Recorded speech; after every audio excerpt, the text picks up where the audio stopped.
zero, which is a concept, a kind of Zen concept that she talked about often in the last months of her life.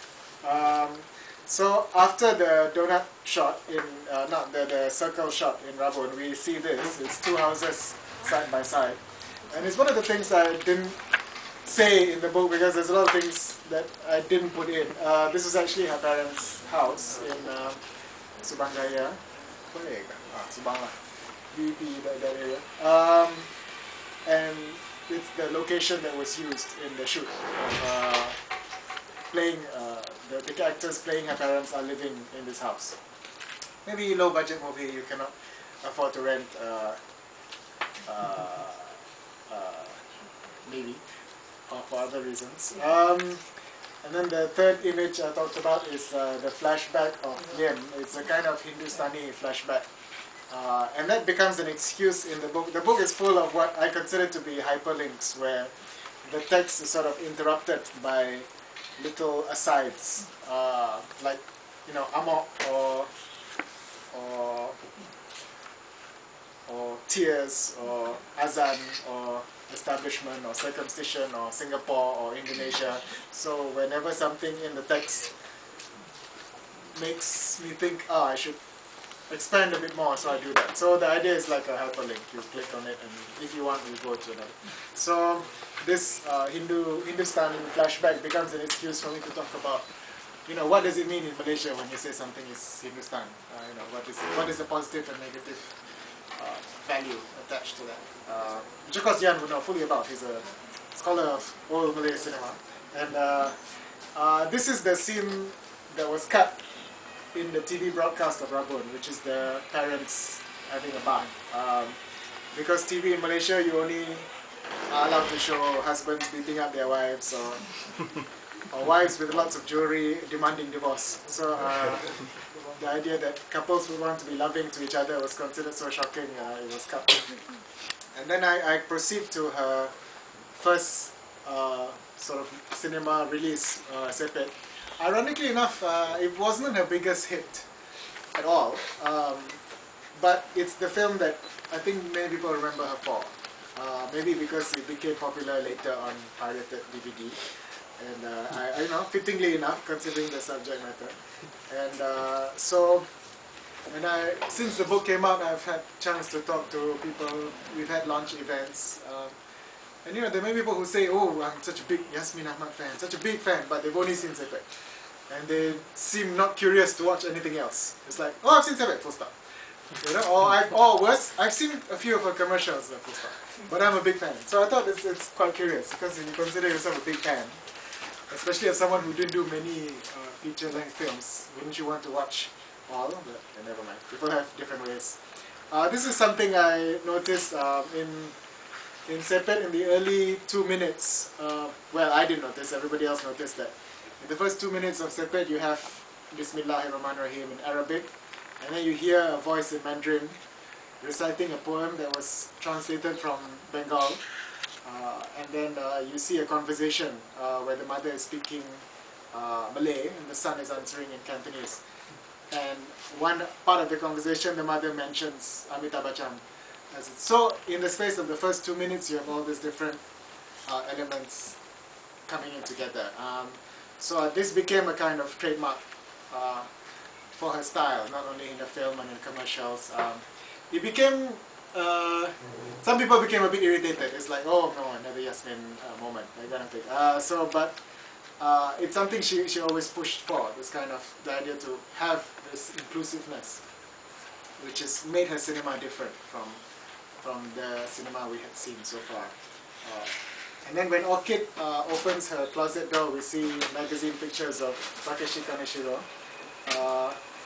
This is because good Muslim girls, you don't put posters on your wall, because the malaikat, the angels would think you are worshipping the posters. So you keep them in the closet or in the bathroom, where the angels don't visit. This is one of my favorite shots in any Yasmin film, which is Sepet, where they are at the end of a jetty, two of them, and they're, you know, exactly at the center of the spot. So it's like two people against the world, vulnerable, And so I remember I asked her once, why is the shot framed exactly like that? And then she said, because if you turn your camera a bit to the right, you'll see this ugly seafood restaurant.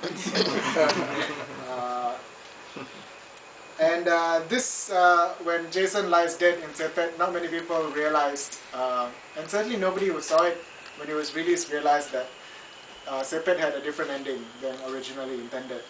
In the original ending, he was shot dead several times. So that's why this shot is still part of that original ending that was taken out, which is, you see bullet holes in his t-shirt. She changed the ending in the last minute. While editing, actually, she changed the ending.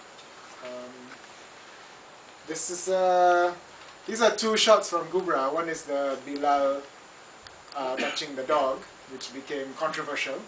And the other is the two couples next to one another on the hospital bed. Jason's father and the Malay man who's also dying and in the bed next to his. The first became controversial for rather predictable reasons. It's like Muslims are not supposed to touch dogs, allegedly. But the second I find more interesting because when Jason's mother scolds her husband for like, oh, every day you must eat pork. And she says it very loudly in Malay, like, hari-hari kena makan babi, the word pork is so loud. And you would think that the Malay family next to the bed would be offended because they're so conservative, they're all in black, like no Kamalasari. But, see, only two people got it. So, but they're not. Instead, they find it funny. It's like, so I think this is an indication that you need to be very observant to look beyond the stereotype that a Malay would be always outraged by pork, for example, to see that actually people get along in ways you don't always give credit for. So that's something that if you rely only on stereotype, you will not notice when you see her films. And this is another shot I like very much from Gubra, which is when Temah, the prostitute, just got a diagnosis from a clinic. And she steps out of the doctor's clinic and she's trying not to cry because her son is in front of her. And right next to her, there's a list of all the things the clinic tests for. And at the end is HIV. And the shot list stays just long enough for you to read from start to the end and notice that. So throughout the movie, the word HIV/AIDS is never mentioned, but it's just quite beautiful the way it's so subtly shown to us like that. This is another mysterious scene from Gubra, which I don't know if you remember, those who've seen it. The Bilal at one point trips the drug addict, and before he does so, he takes something in his hand and he breaks it in half, and he throws it, and he gives he gives half of it to the guy. And I wondered what it was, and it was only later while writing this book that I finally asked the actor, what is it that you were holding? Why did you do that? And his answer was quite interesting. It gives a whole mystical dimension to what Yasmin wanted to achieve in this scene, which nobody really talks about. The scene, people remember the dog, but the fact that there's something very mysterious going on there, you don't notice. This is an instance in someone who read this book early. He said he was reading it in front of me, reading. After a while, he reading in silence for a time, and finally said, "Aha!" And then he was like, "What do you mean, aha? You used the word juxtaposition. I've never read a film book that doesn't use the word juxtaposition." So I found it. It's here. It's on page 82 or whatever. So he felt relieved. So one of the juxtapositions in this book is the dancing scene in the beginning of Muhsin, where you see mother and daughter dancing. And I was with her while they were shooting this scene. So just an indication of how spontaneously she worked. Because in the original idea and even script, it's supposed to be both parents dancing.